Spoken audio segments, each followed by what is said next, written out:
여기 시골의 한 공연장이 있습니다. 공연장에 모여서 무언가를 기다리는 사람들, 그리고 무대 위로 나온 사회자. 그의 이름은 리키 박, 일명 주프. 그는 관객들에게 얘기합니다. 그 순간 강한 바람이 불며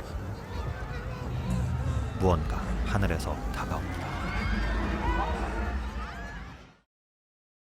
어느 광고 촬영장, 말과 함께 뻘쭘하게 서 있는 한 청년. 그의 이름은 오제이. 원래는 아버지와 함께 영화 출연용 말을 기르는 농장을 운영하였지만 불의의 사고로 아버지를 잃고 난 뒤 인프피 재질인 동생 에메랄드와 일을 하러 다니고 있습니다. 촬영에 들어가려는 순간 오제이는 스태프들에게 말의 눈을 마주치면 안 된다고 조언합니다. 하지만 스태프들은 이를 개무시하고 촬영하려던 찰나 말은 반사된 촬영 장비를 통해 스태프와 눈이 마주치게 되고 이를 보고 흥분해 스태프이 들고 있던 촬영 소품을 냅다 걷어차버리고 맙니다. 이로 인해 돈도 못 받고 잘리게 된 오제이는 돈을 벌기 위해 근처 서부시대 테마파크를 운영하는 왕년의 스타 주프에게 어쩔 수 없이 말을 팔기로 결심합니다.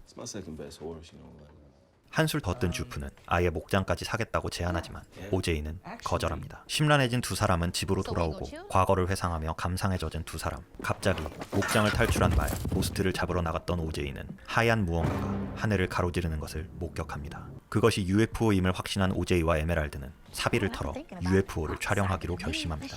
최첨단 CCTV를 설치하고 주프의 목장에서 미끼로 쓸 말 모형까지 훔쳐오며 UFO를 포착하기 위해 만반의 준비를 하는 두 사람.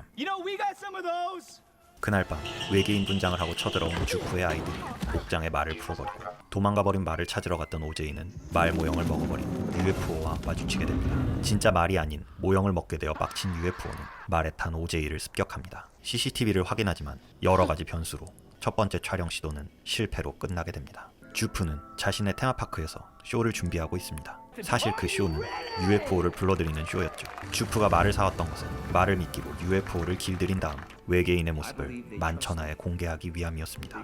하지만 예상과 달리 미끼로 사온 말 럭키는 움직이지 않았고 여러모로 심기가 불편했던 UFO는 관객석으로 돌진해 모든 사람들을 전부 삼켜버립니다. 한편 불안함을 느낀 오제이는 주프의 공연장으로 달려가지만 이미 그곳은 아수라장이 된 상태. 엎친 데 덮친 격으로 오제이는 UFO에게 공격당해 기절해버립니다.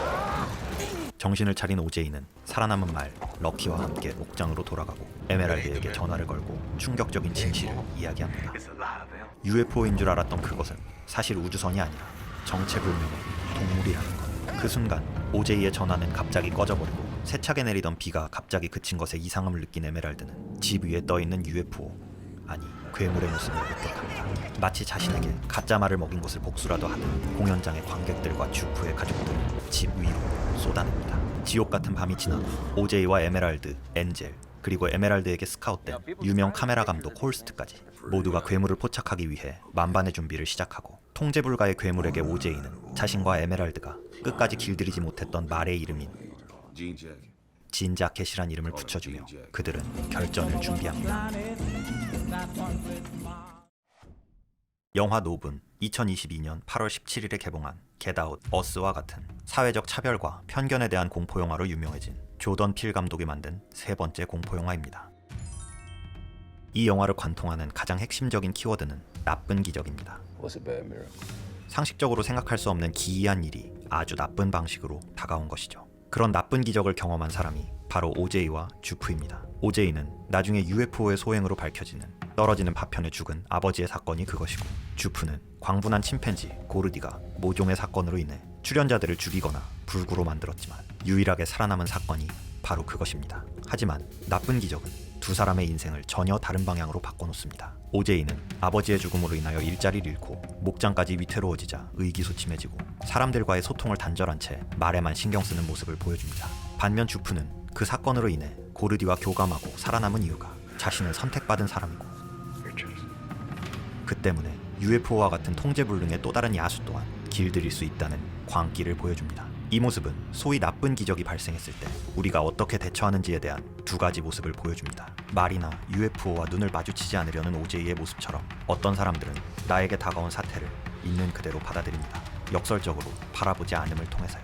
하지만 어떤 사람들은 나는 괜찮을 거야 라고 생각하며 이를 구경거리처럼 취급하고 오락처럼 소비해버리려 합니다. 모든 것을 통제할 수 있다 믿는 주프처럼 상반된 두 사람의 행동을 통해 영화는 우리가 이러한 나쁜 기적을 마주했을 때 어떻게 대해야 하는지에 대한 교훈을 줍니다. 우리는 모든 것을 구경거리로 만드는 것에 익숙해져 있습니다. 하지만 내가 그 구경거리가 되었을 때 우리는 어떻게 대처해야 하는가? 라는 질문과 함께 그것을 오락거리로 삼으려는 오만한 어떤 결말을 맞이하는지에 대해서도 영화는 이야기하고 있습니다. 영화는 나쁜 기적과 더불어서 시선에 대해서도 이야기하고 있습니다. 끊임없이 영화는 말과 UFO를 통해 바라보지 말아야 할 것을 바라본 사람들이 끔찍한 결말을 맞이하는 것을 보여줍니다. 전자기기를 마비시키는 UFO의 습성은 무엇이든 바라보고 기록하며 소유하려는 현대인의 욕망을 거부하는 것 같은 모습을 보입니다. 영화의 제목처럼 강하게 말이죠.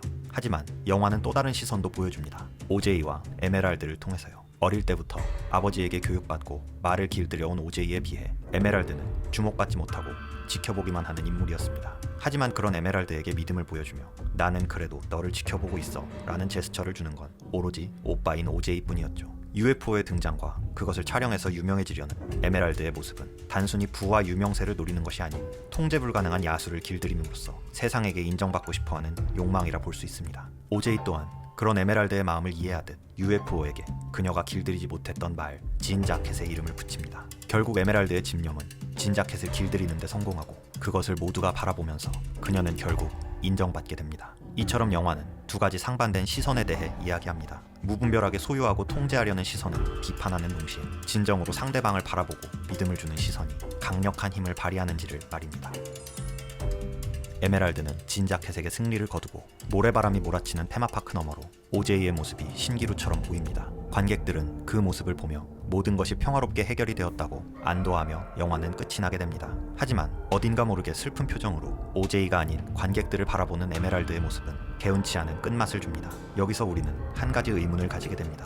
과연 오제이는 살아있는 걸까요? 영화 클라이막스에서 오제이는 에메랄드를 진자켓으로부터 보호하기 위해 자신이 미끼가 됩니다. 그리고 지금까지의 금기를 깨듯 진자켓을 바라봅니다. 일련의 과정들을 보며 우리는 이렇게 받아들일 수도 있습니다. 오제이는 결국 자신을 희생해서 사랑하는 동생인 에메랄드의 수건을 이뤄주고 자신은 테마파크 출구에 적힌 말처럼 아웃 연더, 저 밖 너머로 퇴장한 것이죠. 오늘은 영화 노베 인물들과 줄거리 속 숨은 의미와 결말에 대한 해석을 다루어 보았습니다. 이 영화 풀 영상으로 보고 싶으시다면 애플 TV, 웨이브, 왓챠에서 보실 수 있습니다. 여러분들의 생각은 어떠셨나요?